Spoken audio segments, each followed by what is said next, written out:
Guys, honestly, I'm not excited by F1 politics. I know I do loads of videos like this, but F1 politics is not the thing that excites me. But we are doing another video on F1 politics, and who knows? At some point in the future, we'll go back to our standard lives of showing unwavering support for our favourite drivers, whilst also attacking other drivers. Maybe the glory days of Formula One. But it has been confirmed. Carlos Sainz has voiced his intention to potentially run in the election for FIA President. His actual quote was, I'm in the process of figuring out how much support I will get in the community of motorsport." So let's do that. Let's see how much support Carlos Sainz Sr. is going to get when it comes to it. Now, I'm saying absolutely categorically, Carlos Sainz Sr., do not even think about it. Just go for it, because honestly, you've got my support from the start. And so I want to go into this a little bit further, because, look, everyone knows that there is backlash when it comes to Mohammed Ben Sulayem, right? But we don't want to go into this situation of, oh, anything's better than nothing, though, because frankly, that's not the case. That can't be correct, right? You have to go to something better. You can't have a situation of going, oh, how can it be worse? Because ultimately, if you go down that path, it will get worse. So I want to focus on Carlos Sainz Sr. rather than MBS in this one. To go, well, why is he a good fit?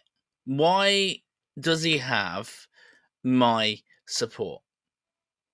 And I suppose the best way to describe this is actually to look into Carlos Sainz Sr.'s professional career.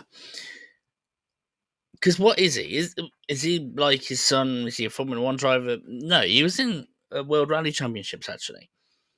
And rather than focusing on his successes, I want to focus in a weird way on one of his failures as to why he is the perfect candidate to be a FIA president. Because one of his failures was in 1998, I believe it was, when he lost out on the World Rally Championship to a young Scottish lad who no one had ever heard of, called Colin McRae. Now you can see Carlos Sainz Sr. on the right-hand side of the picture. He was in the right car, the Subaru, but just didn't win the championship. Almost like the Nico Rosberg Subaru. Sorry, Nico. But why is this a perfect year, a perfect circumstance, a perfect season to just show how experienced Carlos Sainz can be when it comes to FIA situation and being an FIA president? Well, because this particular season was one of the most politically charged motorsport seasons for a long time. You've got the situation that we've had in Indianapolis 2005. You've got the situation with regards to Spygate. You've got the situation in regards to Crashgate in 2008. This is on another level because it combined a couple of these. We had a cheating scandal in this year. We had a potential controversy in regards to team orders in this year. And you got a situation where the experienced driver could have felt like he got his nose put out of joint. Let's run through it in a bit more detail. To start off with, Subaru at the start of the season were not the best team. It was Toyota. But a huge cheating scandal basically threw Toyota out the championship. They, without going into too much technical speak, they built a car that was too fast for the rules, and got thrown out of the championship. It was an illegal car, but no one noticed it until it was halfway through the season. And so we had this situation where Subaru, because they were the runners-up, they had clear run. They could have everything they wanted, right? They could settle things down, and Subaru tried to do that, right? Carlos Sainz at that time was leading the World Championship, and Subaru, to make sure that they won the Constructors' Championship, asked the team orders, and Colin McRae disobeyed them. Even to the point where there were Subaru team officials on the track basically gesturing him to slow down, and he was not slowing down. Now think about that, right? In a sense, you, as a driver, have been promised that you are going to win the World Championship. You're going to be the lead driver. And through no fault of your team, that promise has been broken. Carlos Sainz could have been mad at Subaru. Could have been mad at Colin McRae. He rose above it all because he knew what truly matters. For himself, he was going, I'll win it another time. And looked at Colin McRae and went, good on you. You've won the World Championship. And genuinely was upset at a friend passing away when Colin McRae passed away. That is the personality of a guy that you want running a big motorsport division. No personal conflicts, no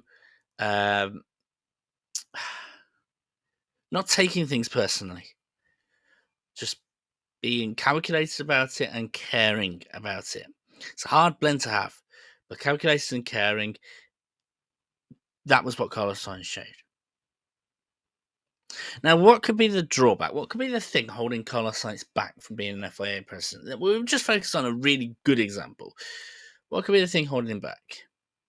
Well, in many people's eyes, this is the only thing. Carlos Sainz Jr. You see, if any of you have had any experience of, let's say, being in an organization that's linked with family or anything like that, the first thing that gets thrown is this thing of impartiality. Is Carlos Sainz Sr. going to put anything in place that benefits a organization, a team, a sponsor that just so happens to be connected to his son? It's always a tricky example, and you can end up in the situation where some family members will go too far the other way and will basically try everything to ensure that there's no connection between them and partiality towards family members. That can be a really difficult situation. Now, thankfully, Carlos Sainz Sr. seems like the type of person that will rise above it. He's even said himself, in a sense, he's gone, Carlos Sainz Jr. is a big boy. He'll handle it on his own. He doesn't need me. He doesn't need my help. And let's face it, Carlos Sainz Jr. is not the type of guy to feel like things are unfair. Even when things are unfair. Let's face it, he was unfairly kicked out of Ferrari last year. He got on with it. He just wants to prove a point now. And now he's at Williams, doing well. So, whilst this is a sort of con in terms of the pros and cons of Carlos Sainz being the FIA president, I think it's a really small one. So we've discussed all of that. But I think there's one big reason why I really, really want Carlos Sainz Sr. to end up being FIA president. Because you see, we've had FIA presidents in the past. We've had good ones, we've had bad ones, right? But in no means is Mohammed Ben Sulayem the only bad one. We've had a couple of others. We've had ones that have taken things personally and taken the fight to the FIA. But there's certainly one FIA president that has stood out above everybody else as one of the best.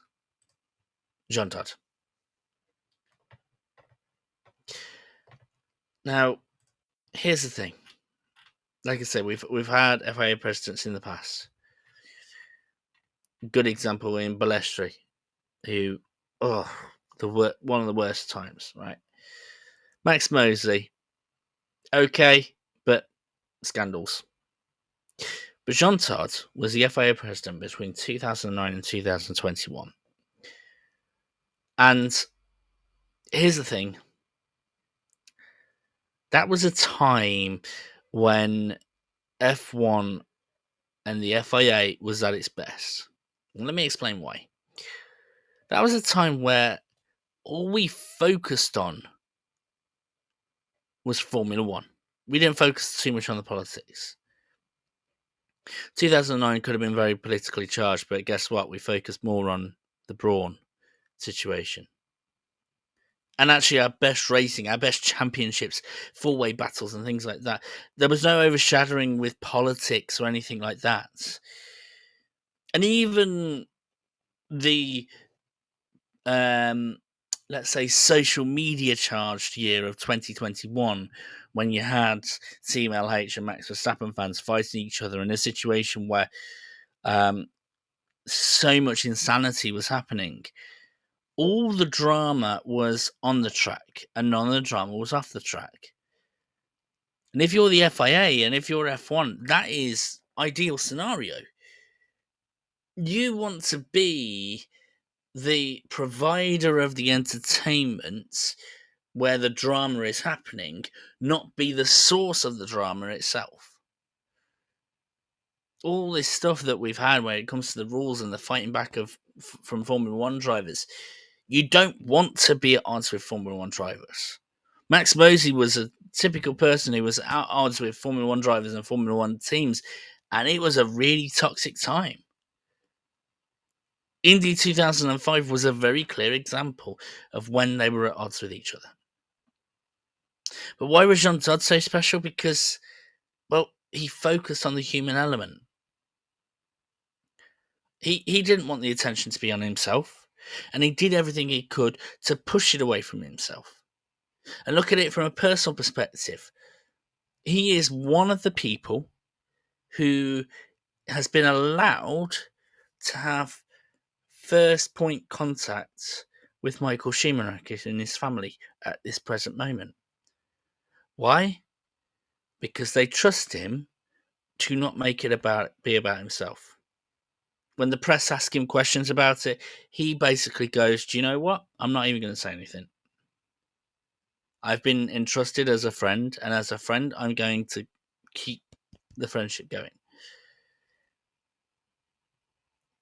This says something about someone who sees things on a personal level. And I think that's a big thing here, is that if you are in, and I'm going to say a high pressure in motorsport, whether that be in IndyCar, whether that be in rallying, whether that be in Formula One, you basically know where the balance is between family and competitiveness. That you realise that your fellow team principals, your fellow drivers from the past, that they are competitors, but they are also family. The respect is there, the kindness is there, the support is there. And let's be honest, can you see anybody that has more of a personal connection than someone like Jean Todt? Or someone like Carlos Sainz Snr? And actually, I talked about Carlos Sainz Jr., his son, as being a drawback here. But think about it this way, right? Ear to the ground. Yes, Carlos Sainz Jr. is there, but he's part of the Grand Prix Drivers Association. He's the president, one of the presidents there. What a connection. What an opportunity to say to the drivers what's bothering you the most. And an opportunity to say to the teams what's bothering you the most. This very much feels like it should be the ideal appointment. Because this will be the FIA quietly going about its business, doing a lot of work in the background that nobody knows about, not making a big song and dance about it, and not causing a big fight about it. That's my opinion, though. I'd love to know your opinion on this, and put your comments below. And if you could, focus on the positives of Carlos Sainz Sr. rather than the negatives of Mohammed Ben Sulayem. Because, like I say, I want it to be seen as to how good of a move this is, not how bad of a situation we're in right now. And look, who knows? I think it's December that the elections end up taking place. They start doing the run-ins for it. I have hope. And that hope will be linked with that thing of, let's focus on this season. Let's just have a bit of chaos and drama on the track, because we love a bit of chaos and drama on the track. We love to have a bit of rage at other drivers. But frankly, I'm sick of rage at the FIA. I want to do it to showcase where the flaws are there, but I'm still sick of it, because ultimately it's stuff you can't control. Carlos, you don't have to think about what support you're going to get. I feel like you're going to get 100% support from the people in the that love motorsport. No doubt about it. And the very fact that you're thinking about it and wondering about the community support, that's a personal touch. Do it. I'm already liking this idea of Carlos Sainz Sr. being the FIA president, and I haven't even considered in full detail. And I think the more I look into it, the more I'm going to love it. But until next time, guys, we've got the Imola Grand Prix this weekend. Take care of yourselves and see you around.